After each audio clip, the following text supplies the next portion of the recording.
Haleluya. Puji Tuhan, selamat pagi dan salam sejahtera di dalam kasih Tuhan kita Yesus Kristus. Kita bersyukur kepada Tuhan kalau pagi hari ini kita dapat bertemu kembali. Kita dapat berjumpa kembali di dalam anugerahnya, menikmati kekuatan, menikmati kesehatan, menikmati kebaikan-kebaikannya di dalam setiap kehidupan kita. Nah, itu sebabnya pagi yang baik ini sebelum kita beraktivitas, mari kita menyediakan hati dan diri kita untuk bersama-sama kita mendengarkan firman Tuhan. Mari kita berdoa. Bapa di dalam surga, di dalam nama Tuhan kami Yesus Kristus, pagi hari ini kami sungguh bersyukur oleh anugerah-Mu yang kami nikmati sampai saat ini. Pagi ini kami mau membaca akan kebenaran firman-Mu, kami mau mendengar firman-Mu. Berkati kami semua ya Tuhan, agar firman Tuhan ini mendatangkan berkat serta kekuatan di dalam setiap kehidupan kami. Kami serahkan semua dalam tangan Tuhan. Kami mengucap syukur. Dalam nama Tuhan kami Yesus Kristus, kami berdoa. Haleluya. Amin. Puji Tuhan. Tema firman Tuhan pagi hari ini yang ingin saya sampaikan kepada kita sekalian, yaitu berdiam diri di hadapan Tuhan. Sekali lagi tema firman Tuhan, yaitu berdiam diri di hadapan Tuhan. Kita perhatikan firman Tuhan bersama-sama di dalam Mazmur pasal yang ke-37, Mazmur pasal yang ke-37, ayat yang ke-7a. Mazmur 37 ayat 7a, demikian firman Tuhan.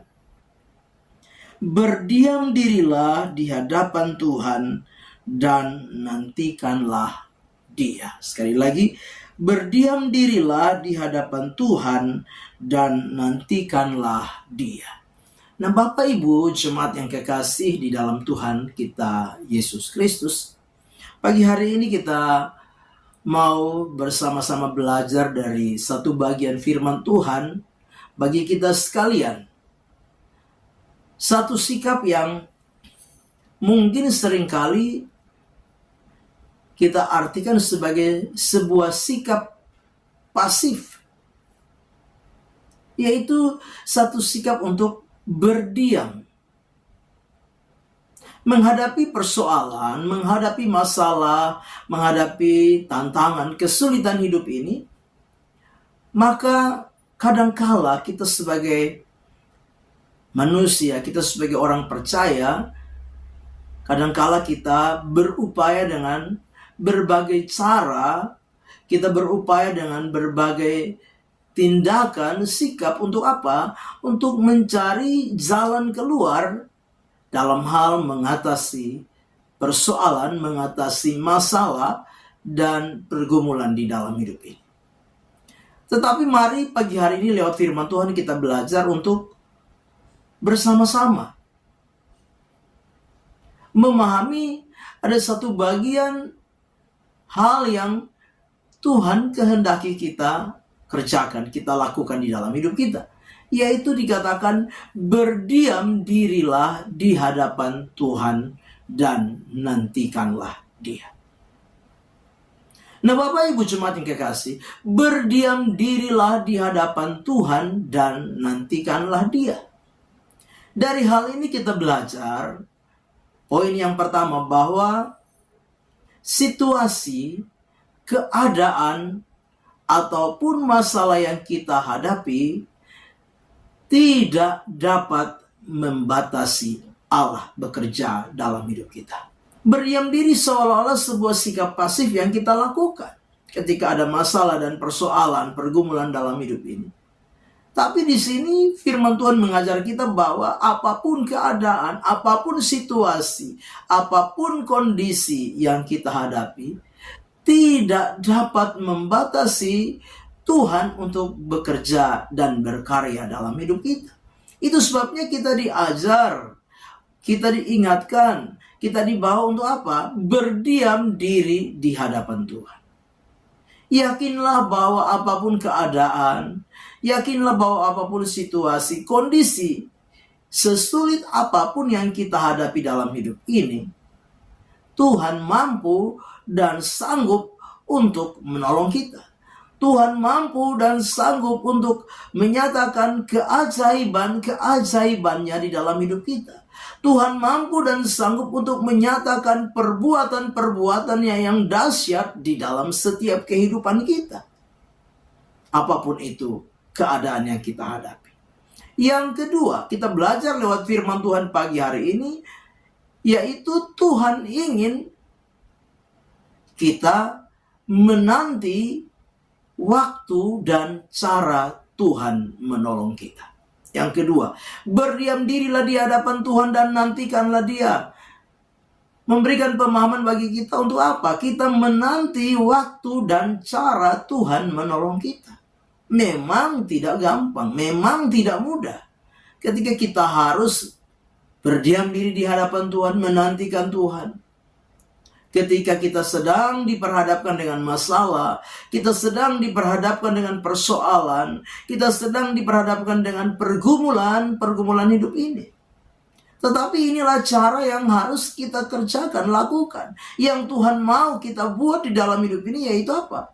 Berdiam diri di hadapannya dan nantikanlah Dia. Tuhan punya waktu, Tuhan punya cara untuk apa? Menolong setiap kehidupan kita. Kita harus meyakini bahwa cara Tuhan dan waktu Tuhan itulah yang terbaik di dalam setiap kehidupan kita. Tuhan tahu waktunya yang tepat, Tuhan tahu caranya yang tepat untuk apa? Menolong saudara dan saya. Nah, itu sebabnya ketika kita sedang diperhadapkan dengan pergumulan dan masalah di dalam hidup ini, jangan terburu-buru, jangan tergesa-gesa mengambil satu sikap untuk mencari jalan keluar dari setiap persoalan dan pergumulan.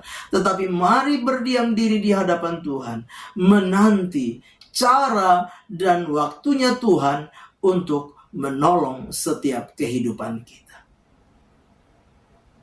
Bapak Ibu jemaat yang kekasih, yang ketiga yang kita pelajari lewat firman Tuhan pagi hari ini, berdiam dirilah di hadapan Tuhan dan nantikanlah Dia.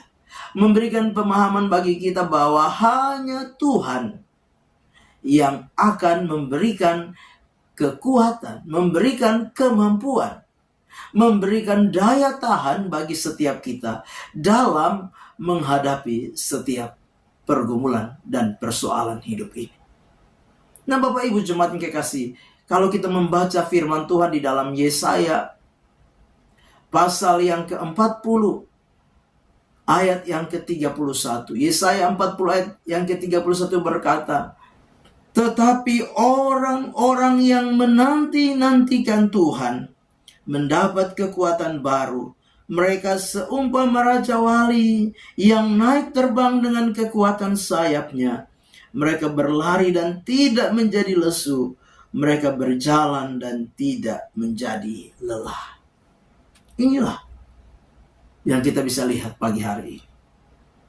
Dengan berdiam diri dan menantikan Tuhan di dalam hidup ini, maka Tuhan akan memberikan kekuatan, daya tahan, kemampuan bagi setiap kita.